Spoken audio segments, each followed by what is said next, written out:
Oke, ini buat teman-teman lagi ya. 90 hari hutang dianggap lunas. Pihak pinjol tidak boleh melakukan penagihan lagi. Jadi yang bisa kita lakukan adalah tunda bayar sampai 30 hari supaya kita dapat auto lunas tanpa bayar. Benarkah seperti itu teman-teman semuanya? Yuk. Yang telat bayar semuanya kumpul di sini, yang baru jatuh tempo atau yang sudah terjerat di pinjaman online tapi kebingungan caranya untuk membayar gimana, keuangan sudah tidak baik-baik saja, keadaan sudah tidak bisa mendukung lagi, mungkin jalan satu-satunya adalah berhenti bayar hari ini. Tapi ada beberapa konten yang menyampaikan setelah 90 hari hutang itu dianggap lunas. Pinjol tidak boleh melakukan penagihan lagi. Wow, ini luar biasa banget ya. Kalau memang hal seperti itu ada teman-teman, pinjam sebanyak-banyaknya pinjolnya, tahan aja pembayarannya sampai 90 hari. Kan di auto lunaskan. Nah, ini yang mau kita bahas semuanya teman-temanku. Yang telat-telat bayar khususnya di pindar-pindar resmi. Benarkah hal itu ada? Oke, kita masuk dulu ke eh, tentang peraturan otoritas jasa keuangan ya, sesuai dengan POJK yang ada. Memang benar ada dari aturan OJK wajib menagih 90 hari. Setelah 90 hari, pinjol tidak boleh melakukan penagihan lagi. Ingat, pinjol tidak boleh melakukan penagihan lagi. Tapi ini bukan semerta-merta hutang dianggap lunas atau dikatakan hangus. Ya, itu nggak ada teman-teman. Jadi kalau teman-teman mendapatkan informasi seperti itu sudah dipastikan informasi yang setengah-setengah yang mereka berikan.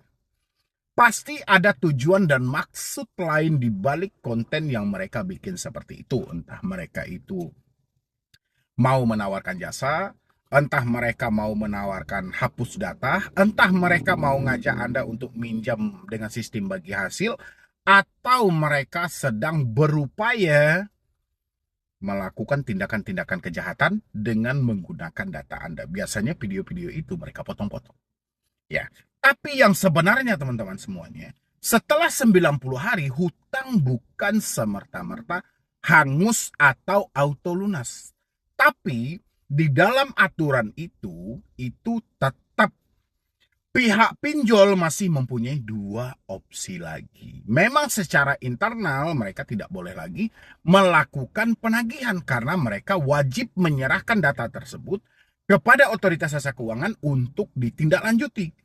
OJK-nya nanti entah itu dimasukkan ke dalam daftar SLIK atau dimasukkan ke dalam fintech data center atau pusat data fintech lending. Ya, ini tugas dari si pinjolnya. Bagaimana dengan dana yang belum dikembalikan? Nah, pinjol dua opsi lagi. Pertama, menjalin kerjasama dengan pihak ketiga. Kedua, menjalin kerjasama dengan lawyer. Ya, atau yang biasa kita kenal dengan pengacara. Nah, kenapa dua opsi ini tersisa? Untuk melanjutkan penagihan tadi. Jadi nggak ada ceritanya hutang hangus, hutang auto lunas. Ya, jadi kalau teman-teman melihat misalnya ada posting-postingan atau video-video yang menyampaikan setelah 90 hari hutang dikatakan lunas. Kalau memang konsepnya seperti itu ya terlalu gampang dong. Kita tinggal minjam, kita tahan sampai 90 hari, ya sudah, hutang lunas. Itu kan nggak nyambung dengan logika kita sebenarnya gitu loh. Padahal yang disampaikan oleh OJK itu supaya tidak terjadi penagihan secara terus-menerus. Yang dilakukan oleh pihak pinjol secara internal. Ini dilimpahkan kepada pihak ketiga dan lawyer tadi. Nah, kalau teman-teman sudah telat di atas 90 hari, tapi Anda selalu bertanya sama saya, Bang, kenapa pinjol itu masih melakukan penagihan? Padahal sesuai dari otoritas jasa keuangan, dari aturannya, tidak diperbolehkan lagi setelah 90 hari. Benar.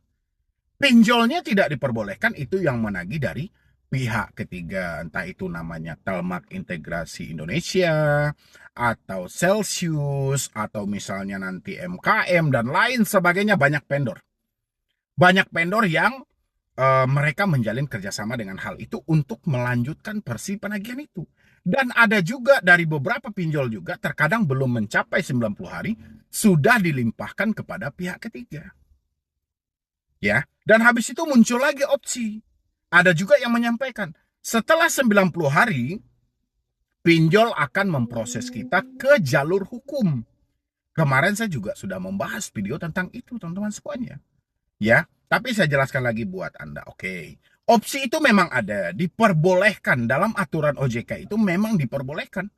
Boleh kalau pihak pinjol mau memproses ke jalur hukum, one prestasi tadi silahkan. Nggak ada masalah, tapi pertanyaannya pinjol mana yang mau melakukan hal itu?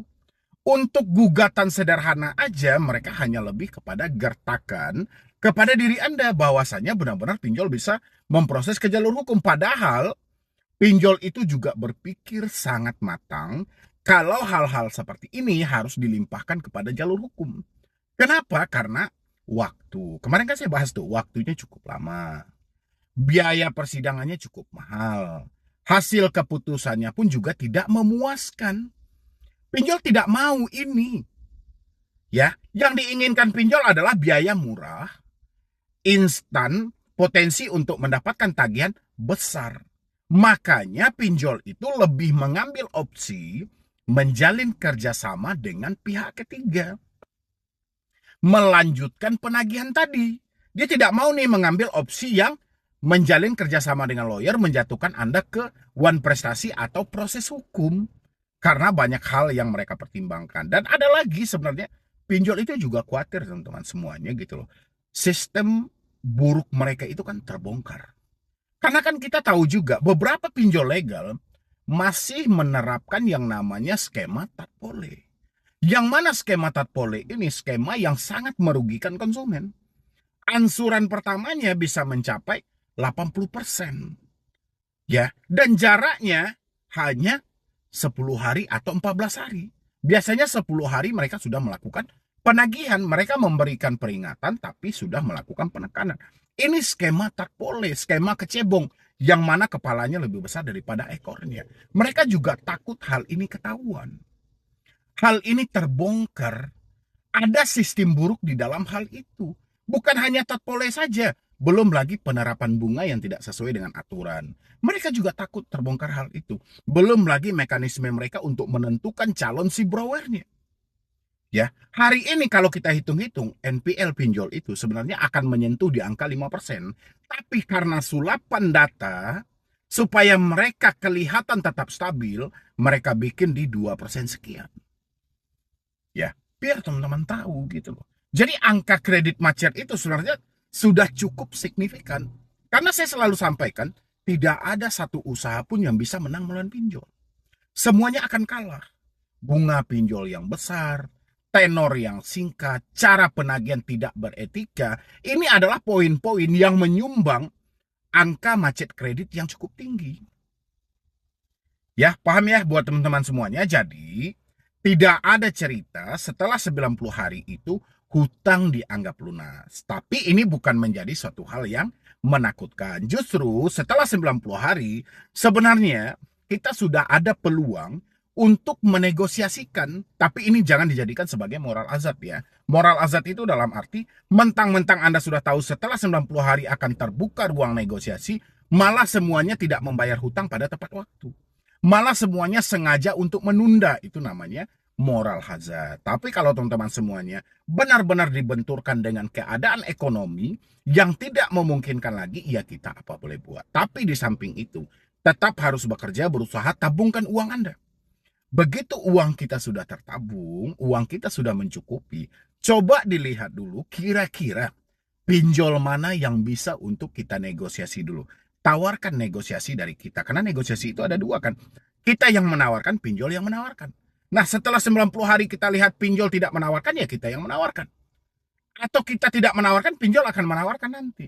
Nah, itu pentingnya kita kumpulkan uangnya untuk menegosiasi pokok yang diterima. Itu pun kalau usaha kita membuahkan hasil.